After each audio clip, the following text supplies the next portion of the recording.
Bom, nós vamos à Bíblia. Evangelho de Lucas, capítulo 1, versículo 26. Nós vamos começar aqui hoje. Evangelho segundo Lucas, capítulo 1, versículo 26. Evangelho segundo Lucas, capítulo 1, versículo 26. Eu já quero começar pedindo perdão, porque eu não anotei a versão que eu estava lendo da Bíblia. Então, vocês vão precisar encontrar aí, gente. Olha o que a Bíblia diz: e no 6º mês foi o anjo Gabriel enviado por Deus a uma cidade da Galiléia chamada Nazaré, a uma virgem desposada com um homem, cujo nome era José, da casa de Davi, e o nome da virgem era Maria. E vindo o anjo até ela, disse: salve, agraciada, o Senhor é contigo, bendito és tu entre as mulheres. Isso daqui não tem como a gente ler. Obrigado, Gabriel. Gabriel ontem aqui fez aqui um momento na arena maravilhoso. Vocês viram, gente? Uma salva de palmas aí para os líderes de célula dessa igreja, maravilhoso.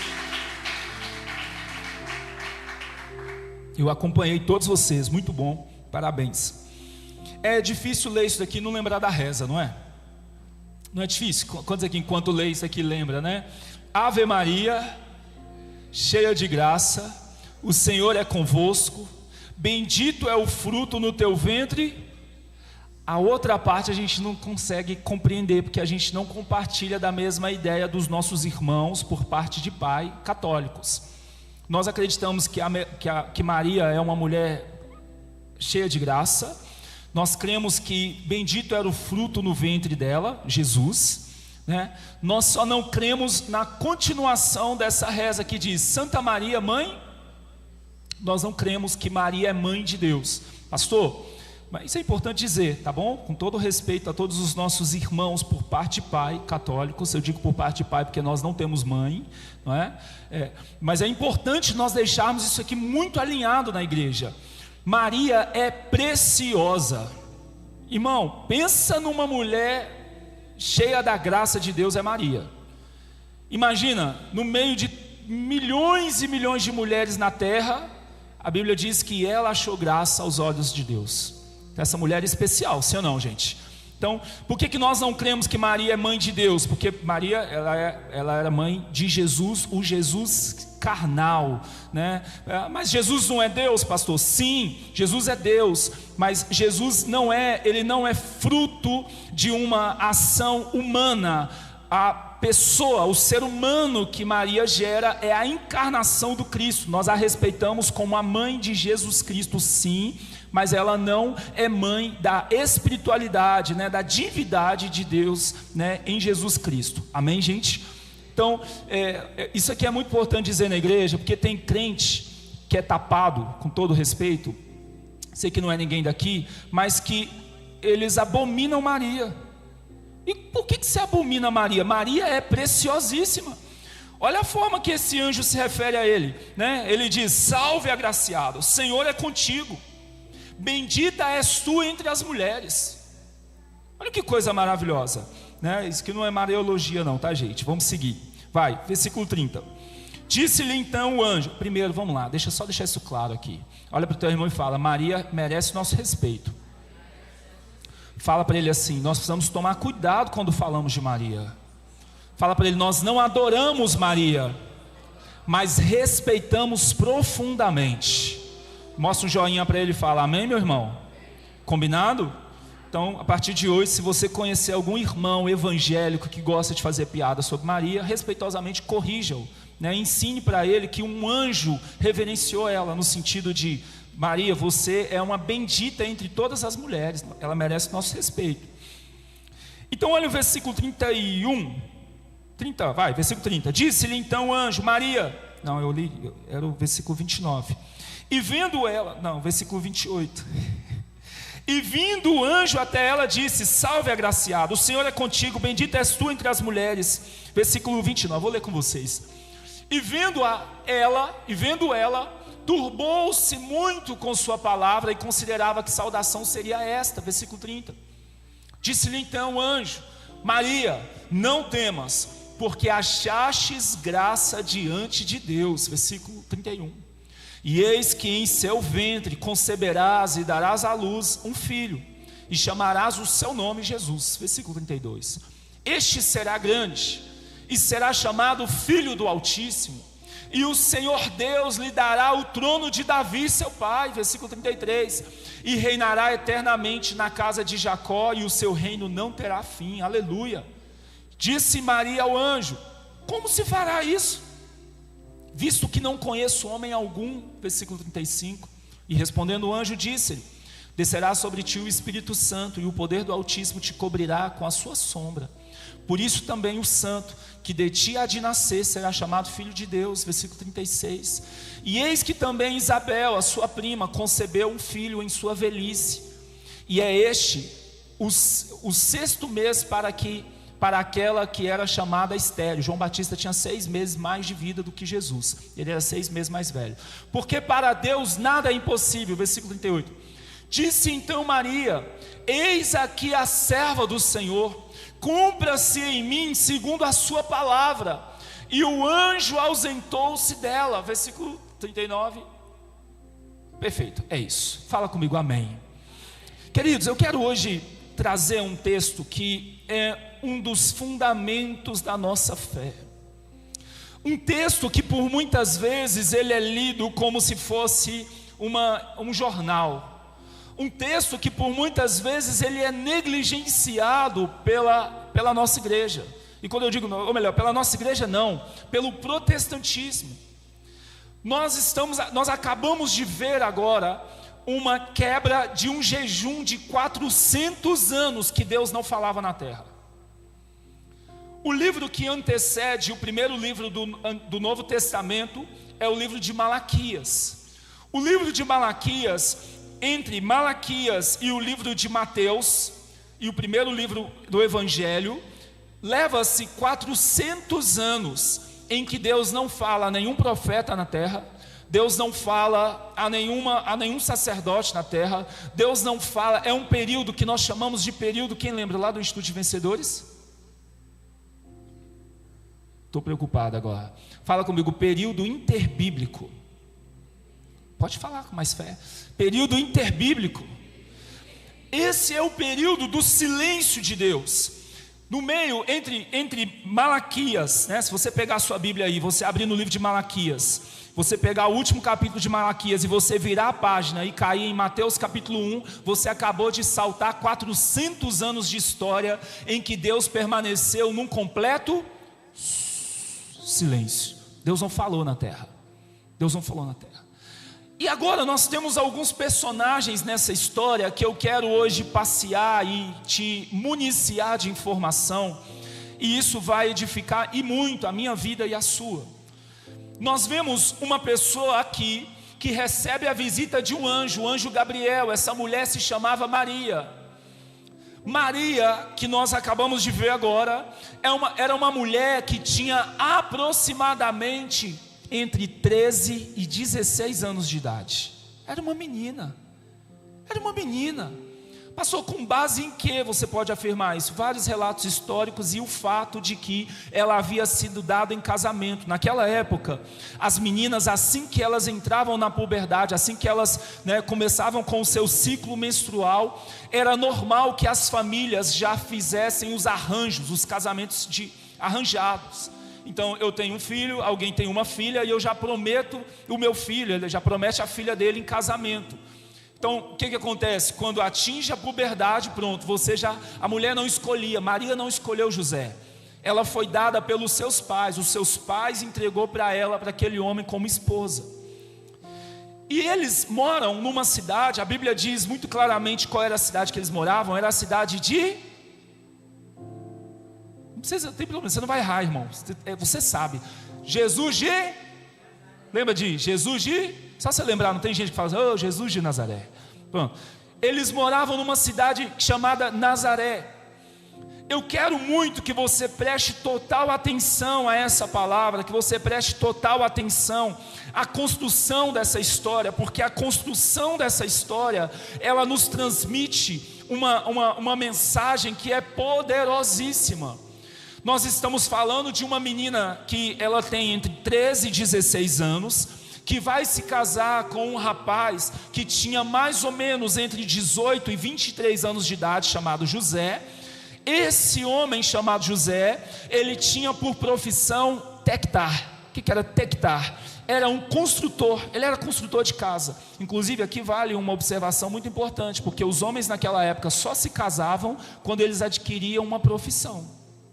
Olha Deus falando aí, irmão. Pastor, eu quero namorar. Você tem que trabalhar, meu irmão. Você está louco querendo namorar e não tem uma moeda no bolso? Quem você vai sair, a namorada vai pagar o sorvete para você? O que é isso? Esse é o conceito bíblico. E nos relacionamentos judaicos daquela época, um casamento entre um homem e uma mulher, ele era feito em 2 etapas. Quantas etapas? 2 etapas. Qual era a primeira etapa? É um nome esquisito que eu não sei de cor. Olha lá, era o Kiddushim. Olha para o teu irmão e fala, Kiddushim. E a segunda etapa era o Nissuim. Eu não vou falar essas palavras erradas sozinho. Vou fazer toda a igreja falar comigo. Essa primeira etapa do quê? Kiddushim era, ou sim, não sei, depois eu mando esse nome para você, esse nome estranho. Era uma etapa onde a mulher estava desposada. O que era isso? Eu sou o pai da Jéssica, eu entreguei a Jéssica para o Lino, para o pai do Lino, que se chama Amarildo, hein? Que coisa, hein? Lindo nome, hein?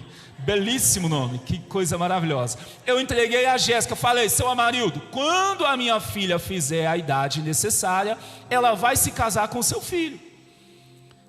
Era assim que funcionava. Essa primeira etapa, ela durava cerca de 1 ano, em que, juridicamente falando, a mulher já era casada com o homem, mas o homem não a tocava. Parece muito com a oração, não é? Para aqueles que cumprem, não é? Não beija, não toca, não faz nada. Era praticamente 1 ano. E esse ano servia para quê? Para o homem arrumar a casa, preparar as coisas para o segundo tipo para a segunda etapa do casamento, que se chamava esse aí. Que aí sim a comunidade local fazia uma procissão levando a mulher e entregava para aquele homem, e ali sim eles entravam ali, e eles tinham relações, e ali sim eles concretizavam o casamento. Quando o anjo chega na casa de Maria, Maria não estava na segunda etapa de relacionamento com José. Ou seja, Maria não poderia em hipótese alguma estar grávida, porque por mais que ela estivesse prometida, José não poderia tocá-la. E é por isso que a Bíblia diz que José, quando ele fica sabendo que Maria estava grávida, a Bíblia diz que ele pensou abandoná-la secretamente.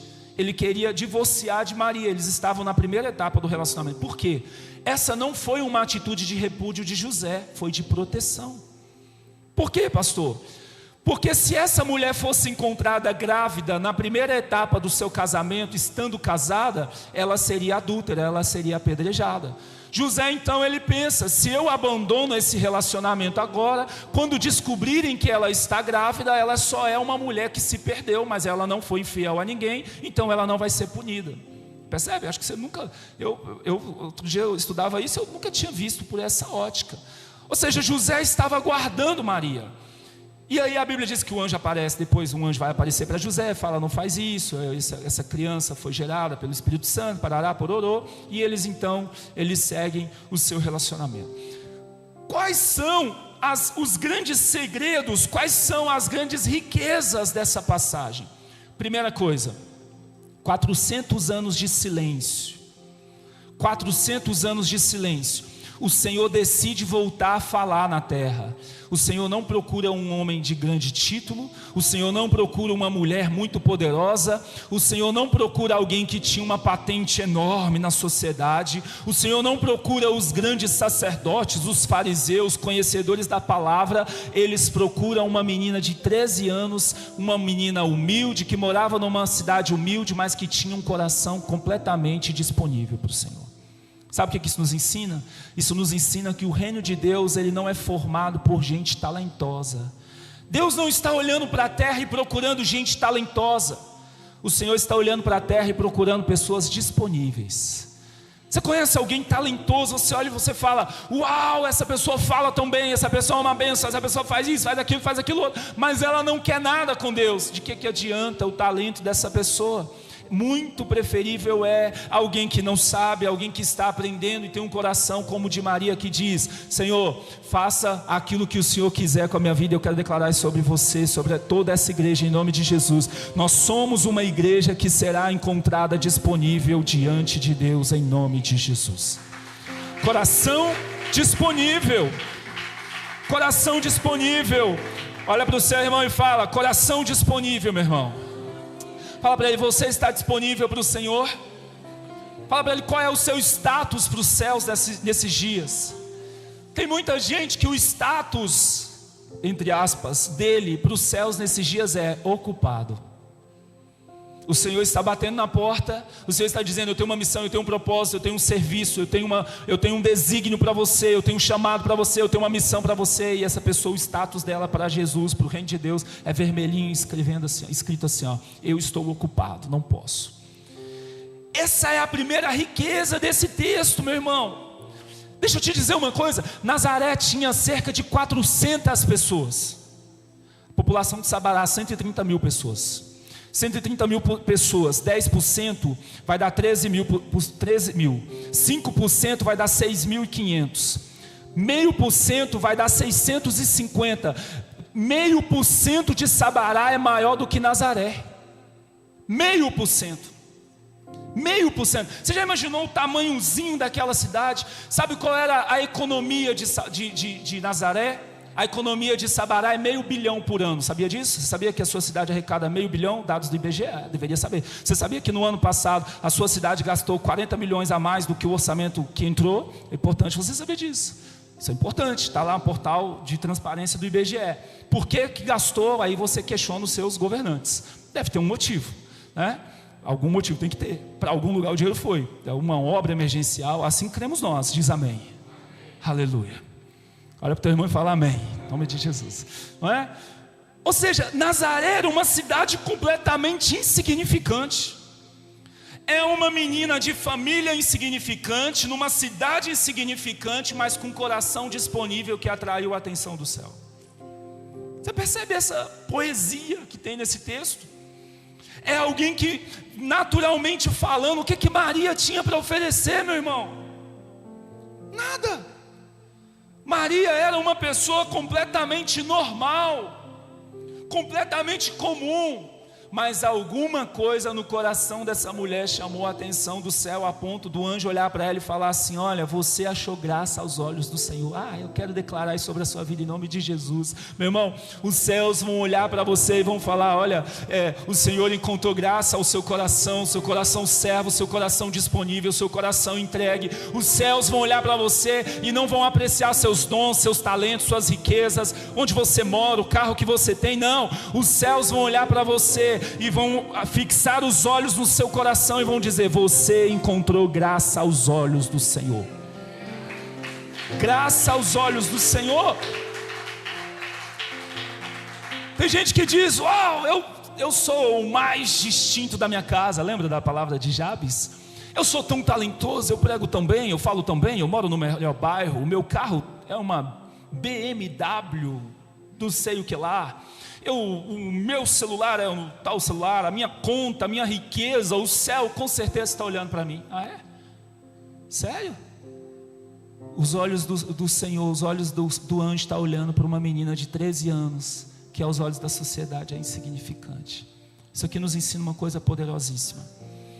O que isso nos ensina? Isso nos ensina que no dia que nós pararmos de viver para mostrar para as pessoas, para expressar algo para as pessoas, se importar com a opinião alheia, e nós apontarmos os nossos olhos para o Senhor e falar: Senhor, que a minha vida não seja pautada em impressionar o vizinho que mora do lado da minha casa, que a minha vida não seja pautada em provar algo para o meu familiar que disse que eu não ia conseguir. Senhor, que os meus olhos não estejam atentos, Senhor, para quantos cliques eu vou ter, para quantos seguidores eu vou ter em alguma rede social, mas que os meus olhos e a minha vida esteja pautada completamente em chamar a atenção do céu. Esse é o coração que o Senhor espera de nós. E Maria chamou a atenção do céu.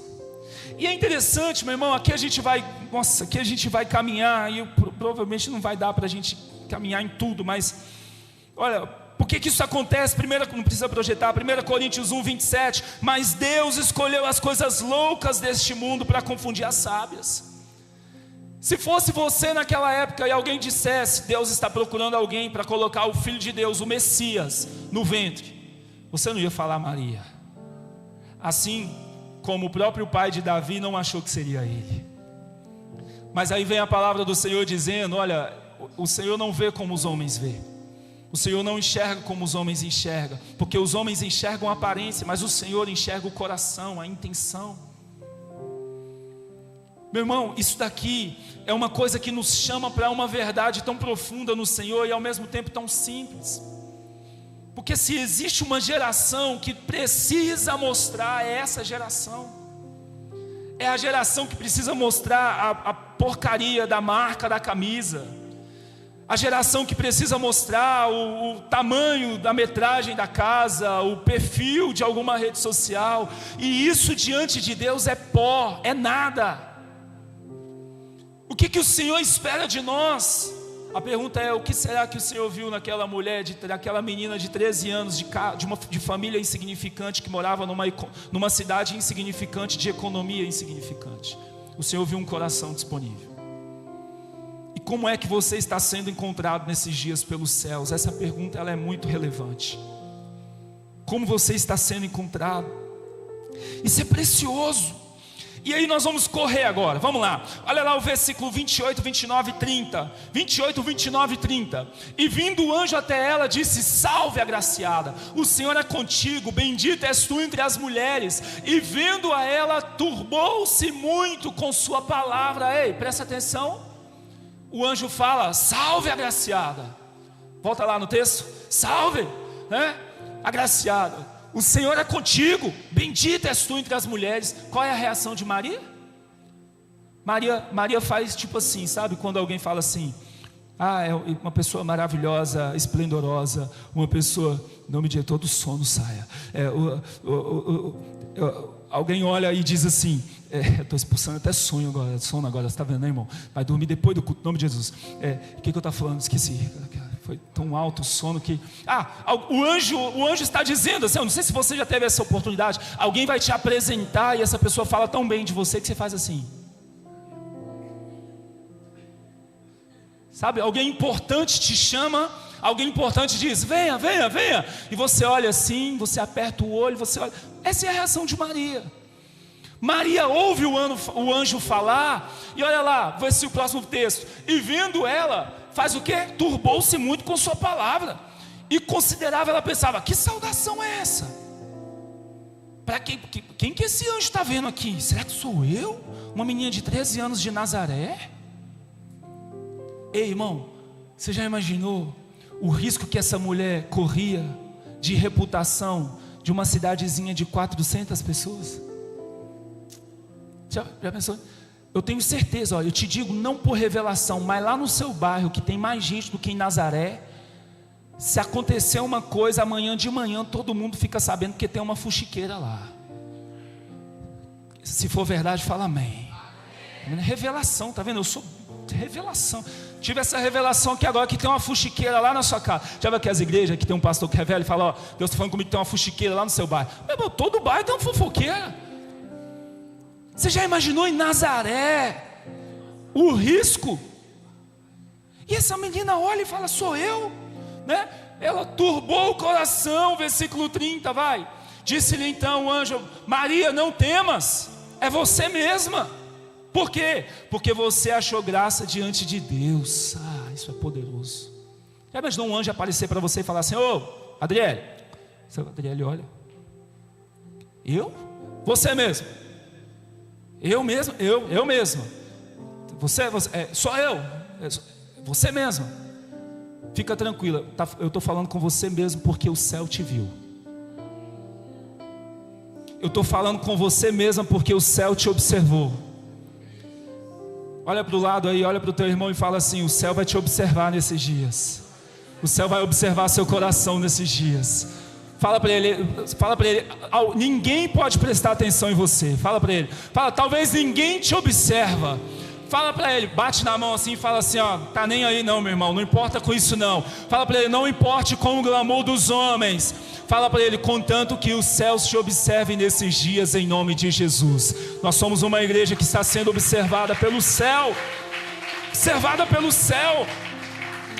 Então, o que nós vemos com isso? Nós vemos que é possível chamar a atenção de Deus.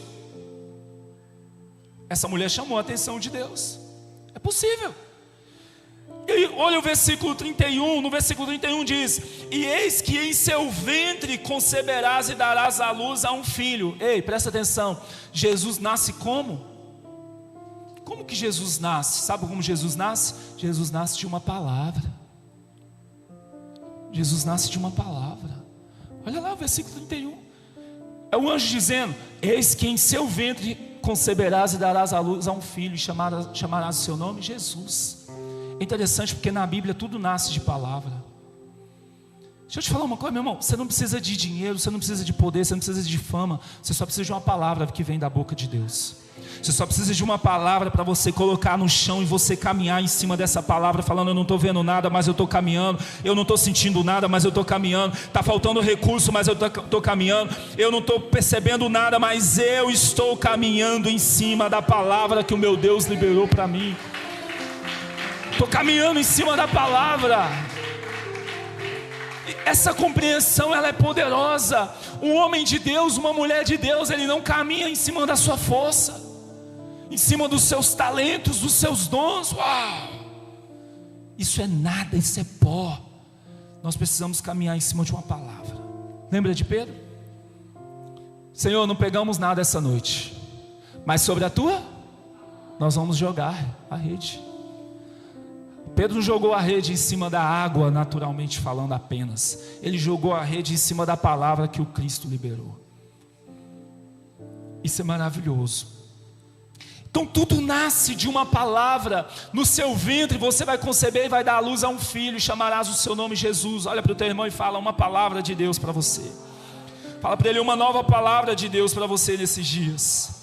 Então isso é interessante, meu irmão. Isso daqui mexe com o intelecto da gente. Isso mexe com a cabeça da gente. Este será grande, será chamado Filho do Altíssimo, e o Senhor Deus lhe dará o trono de Davi seu pai, e reinarás eternamente na casa de Jacó, e o seu reino não terá fim. Maria não recebeu um lugar para se esconder da má reputação que ela poderia adquirir. O anjo não veio com um cheque. O anjo não fez um pix na conta dela. O anjo não ofereceu para ela moradia. O anjo não ofereceu para ela nada. O anjo só tinha uma coisa para oferecer a Maria: uma palavra. Ela poderia ter falado assim: se você é um anjo mesmo, pisca a luz 3 vezes. Se você é um anjo mesmo, faz um terremoto acontecer aqui. Maria, para ela foi suficiente uma palavra. E como ela se comporta diante disso, é a forma que nós precisamos nos comportar. Isso está no versículo 34. E disse Maria ao anjo: como se fará isso, visto que não conheço homem algum? Ela faz uma pergunta sincera para o anjo. Maria fala assim: seu anjo, ou seu Gabriel,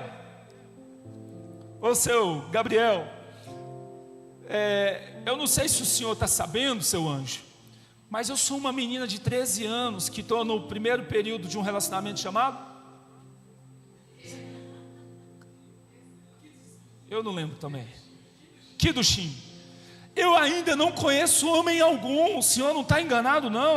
Em outras palavras, ela está falando assim: eu nunca me deitei com um homem, eu nunca toquei os lábios de um homem, eu nunca beijei, eu nunca abracei um homem de maneira afetuosa, com segundas intenções. E ela faz uma pergunta sincera para o anjo. A pergunta que ela faz ao anjo é: como se fará isso? Como isso é possível? E talvez você olhe para esse texto e você diz: está questionando Deus? Não. A pergunta é sincera.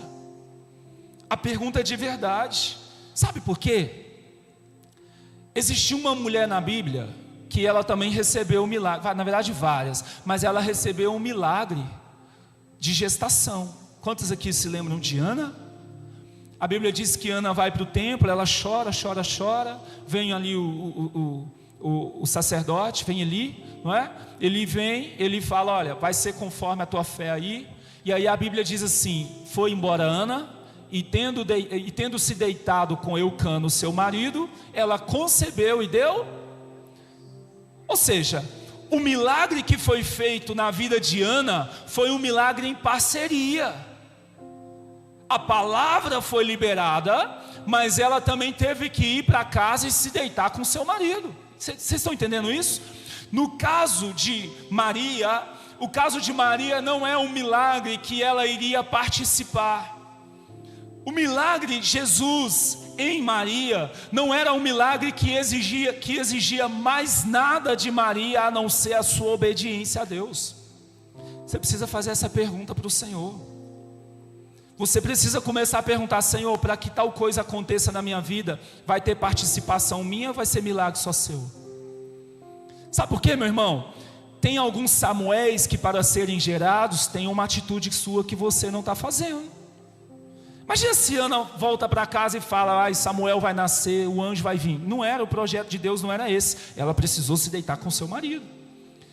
Então na nossa vida sempre vão existir duas operações de milagres de Deus. Aquelas operações que Deus precisa, não é que Deus precise, mas que Deus nos convida a participar. E aquelas coisas que são inexplicáveis, que Deus faz sozinho. Não tem atitude minha, isso aqui é Deus que vai fazer. O que eu faço então? Olha, eu não sei como é que Deus vai fazer. Lembra do louvor? Eu não sei como Deus irá fazer, mas eu sei vai ser como tudo que Ele faz. Às vezes na nossa vida é assim. Não sei como, não sei onde, não sei quando, mas eu sei que o meu Deus vai fazer, sei que vai ser perfeito, e eu estou esperando por essa operação do meu Deus em nome de Jesus. Aleluia! Você precisa perguntar para o Senhor nesses dias sobre milagres que você tem orado. Quais desses milagres exigem atitude sua? E quais desses milagres a única coisa que você tem que fazer é crer e confiar no Senhor? Olha que coisa poderosa. Ela pergunta para o anjo. E aí no versículo 35 vai. Respondendo o anjo disse-lhe, descerá sobre ti o Espírito Santo. Em outras palavras ele está dizendo assim, Maria, fica tranquila. O seu coração obediente e disponível era tudo que Deus precisava para operar um milagre chamado Jesus na sua vida. Não existe mais jurisdição sua aqui. A partir daqui é ação sobrenatural, é o Espírito Santo que vai operar agora.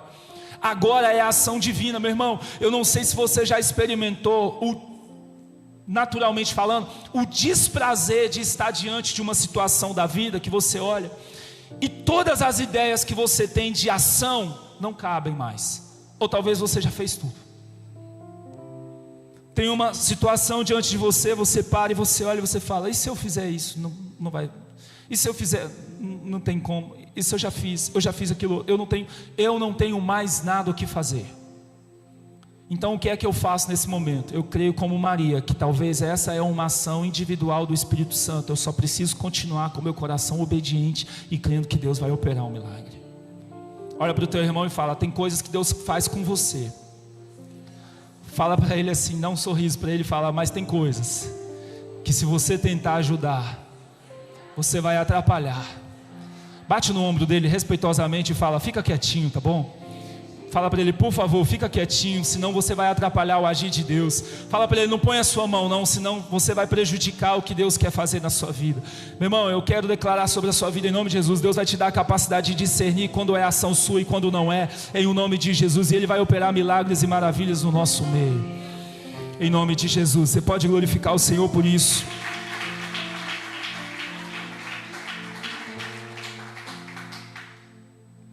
Tem uma frase que eu gosto muito que diz que aquilo que não tem solução, solucionado está. Eu não tenho mais o que fazer, o que eu faço? Eu oro, eu entrego nas mãos do Senhor, eu confio e eu continuo caminhando, eu continuo seguindo a minha caminhada, assim como Maria. E aí nós caminhamos então para o fim, e nós chegamos no versículo 38, e nós vemos então o porquê dessa mulher ser tão agraciada e chamar tanto a atenção do céu. No versículo 38 nós temos uma declaração de fé profunda, nós temos uma declaração de confiança anormal. E nessa declaração de confiança anormal, então, a Bíblia disse então Maria: eis aqui a serva do Senhor, cumpra-se em mim segundo a sua palavra. E o anjo ausentou-se dela. Uau, tem que ter muita fé para orar isso. Senhor, eis aqui o teu servo, faz o que o Senhor quiser. Irmão, o que Deus quiser é o que Deus quiser. Senhor, eis aqui o teu filho, faz a sua vontade. Tem coragem de orar isso? Eu confesso que quando eu estava debruçado em cima desse texto, eu olhei para isso e eu falei: Deus, eu acho que eu ainda preciso ter muito mais fé para ter o descanso dessa mulher, de orar uma coisa dessa. Meu irmão, a oração de Ana, sabe o que está escrito aqui nas entrelinhas? Senhor, se isso causar um escândalo, José me denunciar e eu for apedrejado em praça pública, envergonhando a minha família, faça a sua vontade. Senhor, se eu for expulsa da minha cidade de Nazaré, porque as pessoas vão me olhar com maus olhos, se eu for desprezada pelas pessoas, se a minha reputação for rasgada, faça conforme a tua vontade. Senhor, se eu nunca mais casar depois dessa criança que eu vou dar à luz, porque nenhum homem vai querer uma mãe solteira pela sociedade que nós vivemos, e eu for observada e analisada por toda a sociedade como uma escória, faça a sua vontade.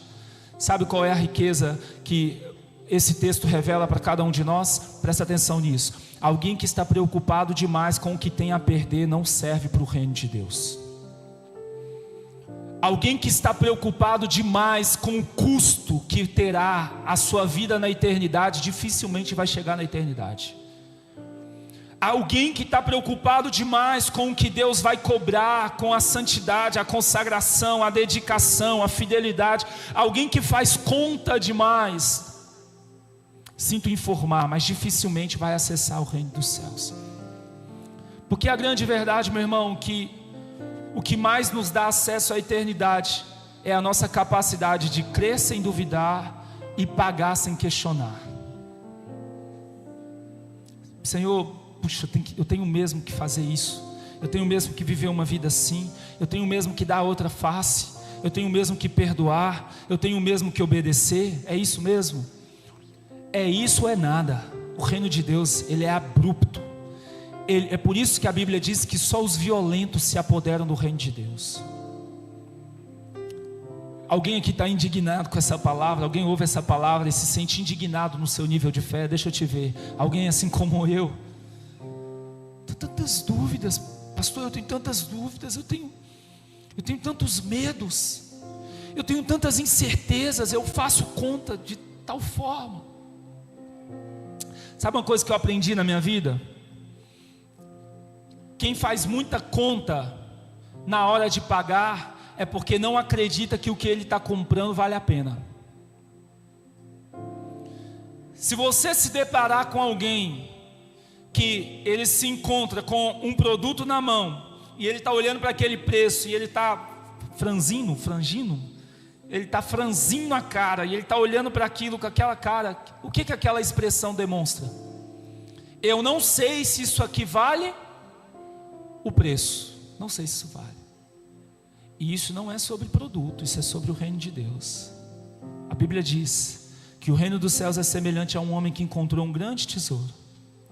Ele enterrou, ele foi, ele vendeu tudo que tinha, voltou e comprou o terreno.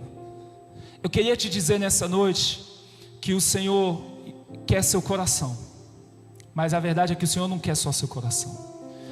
Eu queria te dizer nessa noite que o Senhor quer a sua obediência, mas a verdade é que o Senhor não quer só a sua obediência.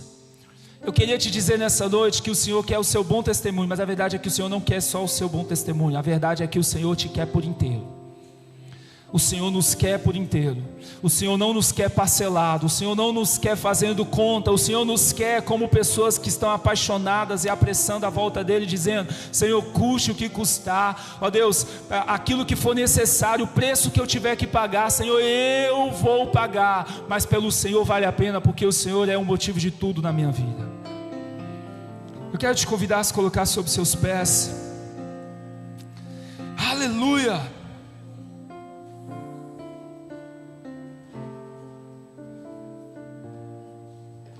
O Senhor quer nos conduzir para um novo nível de fé, de dependência, de confiança nele. Quero ouvir um amém. Hoje eu vou te conduzir a fazer algo que talvez você nunca fez. Quando nós recebemos um irmão que vai pregar, ou nós vemos uma apresentação de teatro, geralmente quando acaba a peça, o que a gente faz? Aplaude, sim ou não? O que é o aplauso? O que é o aplauso, carinha? O que é bater palma? O que significa você bater palma para alguém? Você está fazendo o quê? Você está reconhecendo alguma coisa, alguma qualidade nessa pessoa. Hoje você vai dar uma salva de palmas para Maria. Você pode dar uma salva de palmas para Maria, meu? Que mulher de fé, meu irmão. Que mulher de fé. Que fé. Tá bom, chega, senão vira adoração, né? Aí já deu, já pronto. Se fizer esse corte ia ficar ótimo. Pastor evangélico manda a igreja aplaudir Maria. Imagina, aí vai para a rede social, eu viro padre daqui a pouco. Não dá mais, né? Casei já, não dá. E nem quero, né? Respeito os nossos irmãos católicos. Perdoem, né? Você, com certeza tem algum católico me assistindo, que tem tido muitas visualizações. Sinta-se respeitado. Nós não adoramos Maria, mas respeitamos profundamente. Que mulher de fé, meu irmão. Essa mulher tinha muito a perder. Sabe o que é curioso? Por muitas vezes eu e você temos muito menos a perder e nós não pagamos o preço. Eu não vou falar de Jesus aqui na escola. Esse povo vai descobrir que eu sou crente. Vou falar de Jesus aqui no trabalho, o pessoal vai rir de mim, vai falar que agora eu sou crente, eu sou bobão, quadrado. Ah, você está negando o Senhor, cuidado. Toma cuidado. Essa mulher tinha muito a perder. E mesmo assim ela aceitou o desafio de conceber o nosso grande Messias Jesus. Eu quero te convidar a fechar seus olhos nessa noite. Eu quero te convidar a orar. E você vai orar sobre áreas da sua vida que você sabe que precisa entregar diante do Senhor. Essa palavra não vem para te acusar, meu irmão. O evangelho não é quem acusa é o diabo. Mas essa palavra vem para revelar em nós os preços que nós não estamos dispostos a pagar. Essa palavra ela vem para escancarar que um coração disponível, ele é muito mais apreciado pelo céu do que um coração talentoso. E talvez você é tão talentoso, mas você tem sido tão indisponível para o reino nesses dias. Nos mínimos detalhes. É numa pregação do evangelho. É contribuindo com o reino de Deus, com um talento que você tem, com uma habilidade que o Senhor te deu, meu irmão. E você tem falado: eu estou tão ocupado, eu estou tão... Imagina se Maria tivesse falado: eu estou ocupado. Ei Gabriel, ei anjo Gabriel, estou ocupado, eu não posso. Talvez hoje você precisa fazer uma aliança falando: Senhor, eu preciso parar de me importar com o que as pessoas pensam. Talvez, meu irmão, nesses dias você tenha vivido consequências do veneno da serpente, porque você tem dado ouvido, você tem emprestado seus ouvidos para o veneno da serpente. Tem gente te adoecendo, tem ambiente te adoecendo, tem lugares que você acessa, que você ainda não tomou decisões, porque você diz: mas o que é que vão falar de mim? Se Maria se importasse com a sua reputação, ela não teria dado à luz ao Jesus, o Cristo. Essa é uma história de dependência, essa é uma história de sacrifício, essa é uma história de entrega completa. Esse é como o texto acaba. Senhor, que cumpra a tua vontade sobre a sua serva, essa oração. Eu quero te convidar a fazer essa oração hoje, dizendo: Senhor, me ajude a viver essa verdade, que a vontade do Senhor se cumpra em mim, que a vontade do Senhor se cumpra em mim. Põe a mão no seu peito e vai dizendo isso. Me ajuda, Senhor, com as minhas inseguranças, me ajuda, Senhor, me ajuda. Talvez essa analogia de alguém que pega um produto e olha como um olhar de que isso não vale o preço, tem sido a analogia da sua vida na fé. Não sei se vale a pena, eu não sei se vale a pena uma vida de santidade, eu não sei se vale a pena uma vida de fidelidade a Deus. Eu quero dizer para você que não há